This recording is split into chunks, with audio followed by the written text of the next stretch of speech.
So I just wanted to jump on here right quick. I'm just kind of going for a little walk. Just give out a reminder that anything going on in your life is your fault. Yeah, that's pretty much the gist of what I have to say. But one thing about that is the way somebody reacts when you tell them that says a lot about the person. The way you react, says a lot about yourself as well. So as I've been on this little walk, I started thinking about it. And when you say it's the way your life currently is your own fault, there's two different types of answers that people have go off in their brain. One of them says, well, I could be this or that if I had this or that, or this is what's holding me back, or you don't understand the background I came up from, or whatever it is, man. I didn't go to college. We've all heard it. I hope y'all can hear me, man. This wind is wild. We got storms coming in tonight. And the other side of that is the person who hears that statement, whatever's going on in your life is your own fault. They immediately think, you know what, you're damn right, it's my fault. Because they're proud of it, man. They know what they did to get whatever they want, whether that be money or, I'm turning, let me get y'all out of the sun here in just a second. Whether that be money or, the lifestyle that they have, or maybe it's, like what this channel talks about, maybe it's just preparedness. They know that they put in the work, the effort, I gotta turn around, man. This sun is not doing this camera any good. They know that they put in whatever it takes to get whatever they wanted at the time, right? And I'm not telling anybody that they need to change what they're doing. I'm just tripping over stuff here. I'm not telling anybody that. You do what you want. And just be willing to accept that wherever you are right now, that's what you actually wanted. If you want to make $3 million this year, you have to decide if that's what you want to do. If you want to be happy with your 9-to-5 job and live the typical, American way, I got the same answer for you. That's what you wanted. It wasn't worth the effort to move beyond that. And that's okay. I mean, I'm not telling you, what you need to do or whatever. I just want to say, wherever you're at, it's your own fault. I'll give you two examples, right? I have two family members. One of them makes a couple $1 million a year, and the other one barely gets by. The one that makes the higher income, I'm not real close with him. He knows who my kids are. We, text each other, once in a while to check up on each other. But I know him well enough to get a good bit of inspiration from him, right?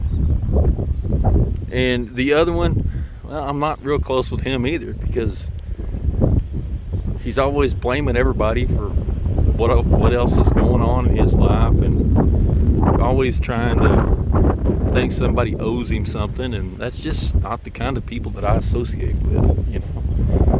It's like crabs in a bucket. If you take a bunch of crabs and you put them in a bucket, one of them will try to crawl out of that bucket, and the others just reach out and grab it. They're pulling it back down, and unfortunately, that's the world that we live in, right? Once again, I'm not telling anybody that they need to grind their life away. Some people don't want to do that. And if you don't want to do that, that's fine. Don't let anybody tell you that that's not okay. If you want to just, you know, go work your 9-to-5 job and be off on the weekends and, you know, throw money in a 401k, that's fine. You do that. You're free to do that. And I support you because you're doing exactly what the hell you wanted to do. And there ain't nothing wrong with that. But when you start doing that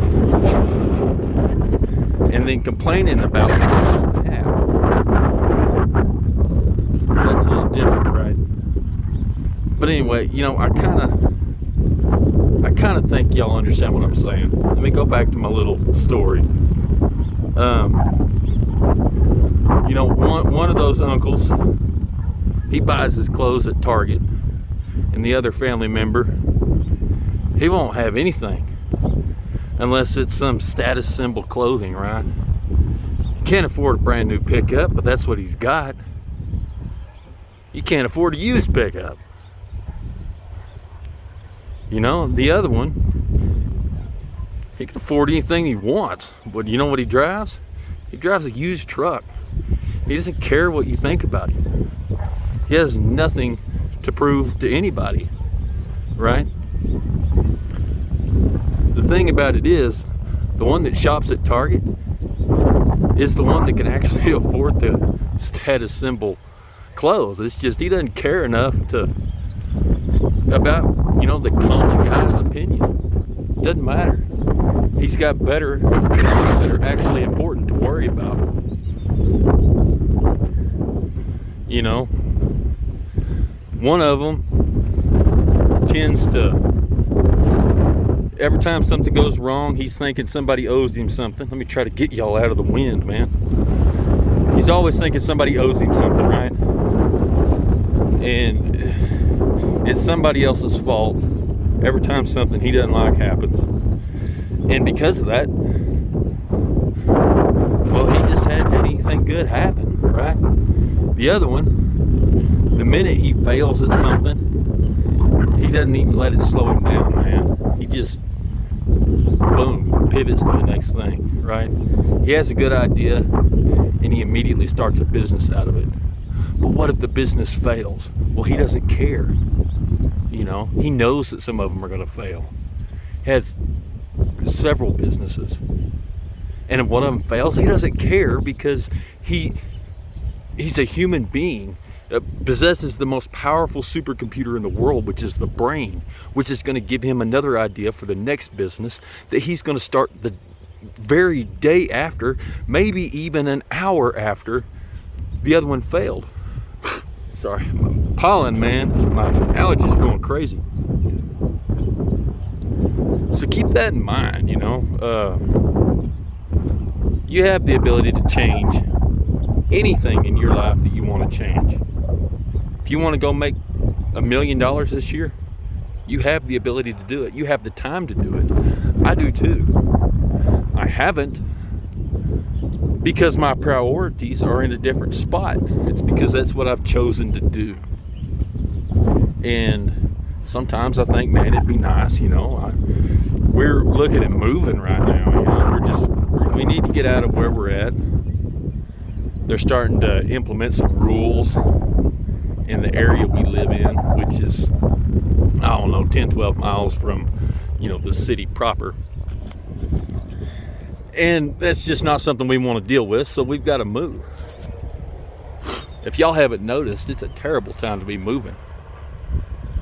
And that's my fault. I had all this time where we could have been on this dream homestead. Y'all seen the ranch that my family has. And yeah, we could live there and the land would be free. And you know, I actually have ownership of part of that. But that's not what I want. And I don't want to send my kids to the schools that they would have to attend. My wife enjoys her job. She wouldn't be able to work that job because the ranch is about an hour drive from here, and then, you know, another 30 minutes drive from here to get to where she works. It's not reasonable for her to be on the road for 3 hours a day.